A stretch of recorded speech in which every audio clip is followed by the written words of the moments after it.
Bonjour chers élèves et bienvenue dans une vidéo très spéciale. Je l'ai appelée Bac blanc complet. Donc c'est vraiment un sujet très complet où je vais vous proposer 9 questions où je vais balayer pratiquement tout le programme. Donc vous voulez réussir votre bac avec une mention très bien, je vous rappelle le principe. Donc d'abord, trois choses. Pour arriver à cette mention-là, que tout le monde souhaite, vous avez la première étape de bien comprendre votre cours.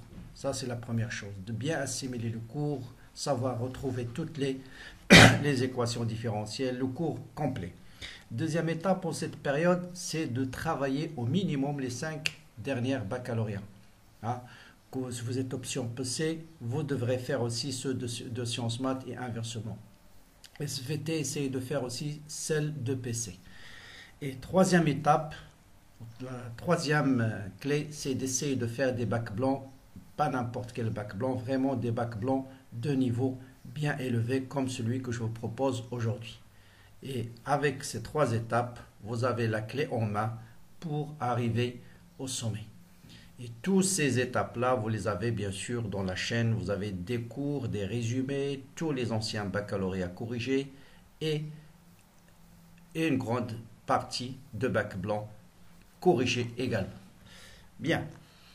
Donc dans ce sujet, je vous propose en chimie deux sujets complets. Un sur la cinétique de la réaction de peroxyde d'hydrogène avec des ions iodures. Donc le but de cet exercice est de rappeler comment calculer la vitesse de réaction, comment calculer les concentrations, comment déterminer le réactif limitant, les facteurs cinétiques, temps de demi-réaction et autres. Dans un exercice 2, vous avez un exercice de dosage. En même temps, vous allez suivre, on va étudier la réaction d'une base avec l'eau.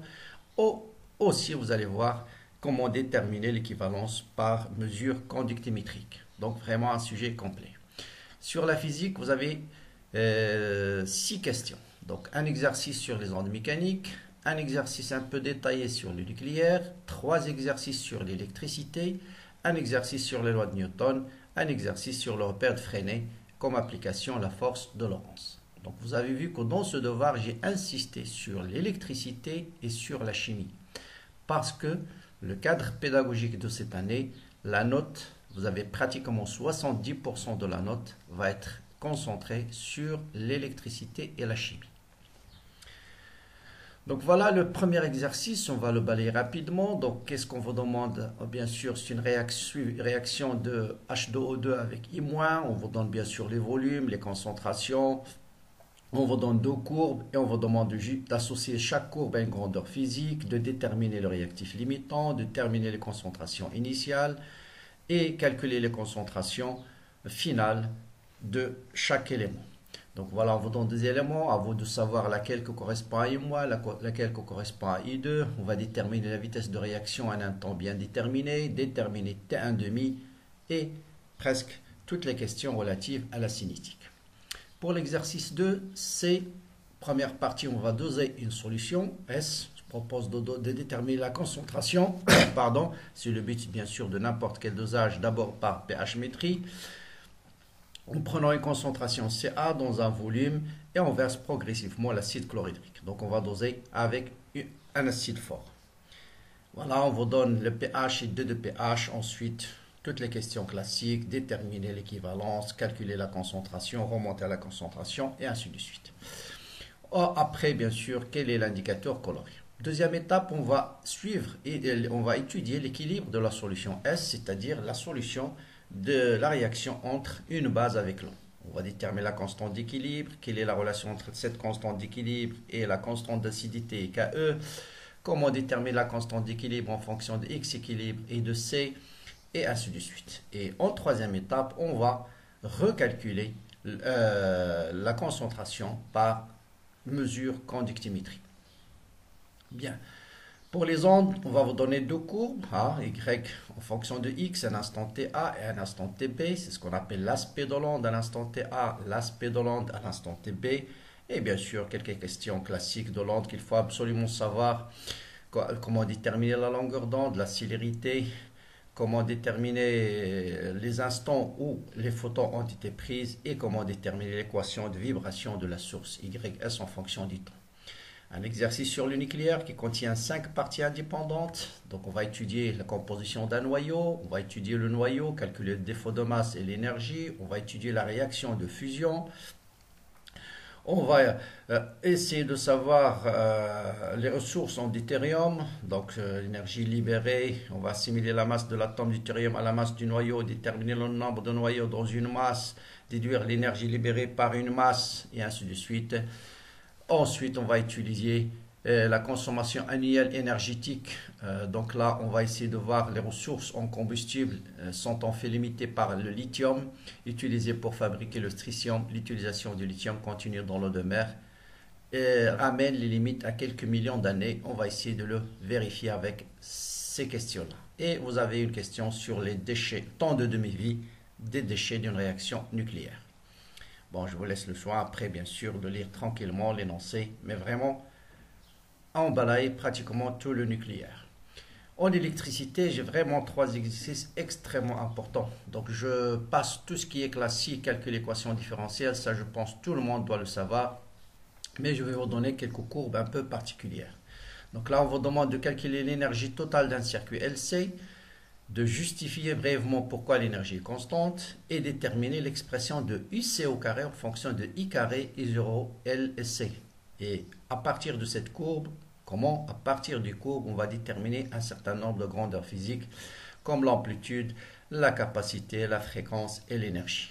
Et calculer la valeur de IC à une température bien déterminée, à un temps bien déterminé qui était 0/8. Donc ça c'est pour LC idéal. Là c'est RLC. Donc là on va vous donner l'allure obtenue à l'oscilloscope. Et question bien sûr les valeurs à régime permanent, l'expression RT égale à 0 des grandeurs physiques, ça tout le monde doit le savoir. Et surtout on va vous donner 3 courbes et on va vous donner quelques valeurs de résistance et associer chaque courbe à la résistance, vraiment les 3 ou les 4 domaines d'oscillation qu'on obtient d'un circuit RLC. Ensuite on va prendre une courbe et déterminer la pseudo-période. Ensuite vous avez LC, RLC, mais étudié d'une autre manière. Là, on va vous demander de déterminer la courbe I carré en fonction de Q carré. Hein? Et en utilisant la courbe, la même chose, déterminer la fréquence, l'amplitude maximale, l'énergie, ainsi de suite. Donc, vous voyez une autre courbe, I carré en fonction du Q carré. Et vous aurez plein de questions sur ce sujet. Enfin, dernier exercice, toujours sur l'électricité, ça c'est la charge classique d'un condensateur. Donc la première partie elle est classique, mais la deuxième partie, on va vous donner d'utiliser la courbe log de I de C en fonction de T. À partir de cette courbe, déterminer des grandeurs physiques. Et en troisième partie, vous aurez une autre courbe que j'ai rencontrée pour la première fois. C'est une courbe qui représente le pourcentage de charge en fonction du nombre de temps.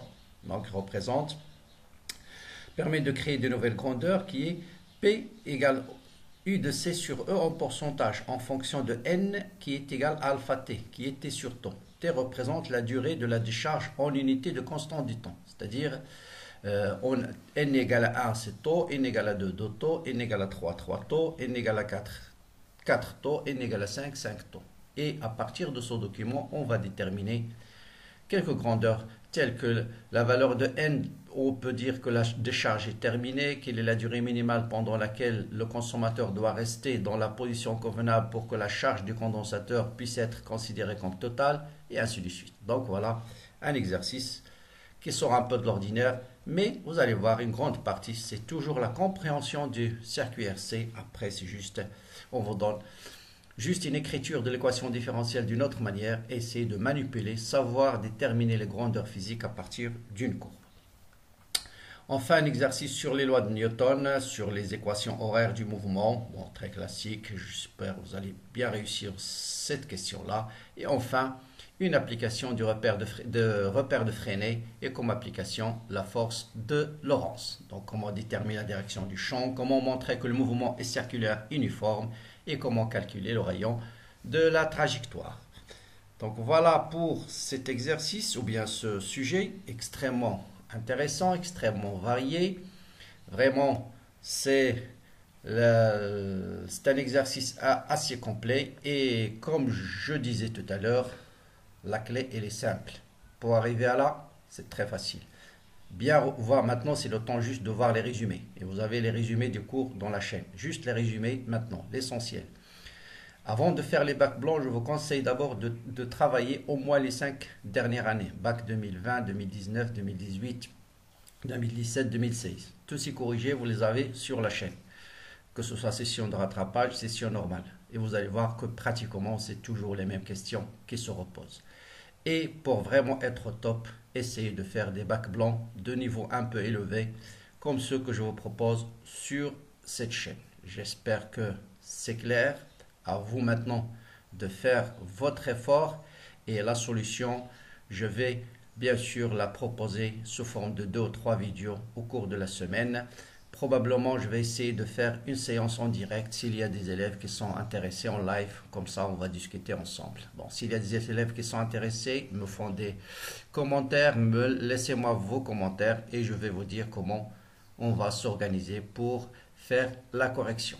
Voilà, bon courage, bonne continuation et à très bientôt. Bien sûr, n'oubliez pas de vous abonner à la chaîne, la partager avec vos amis et à très bientôt.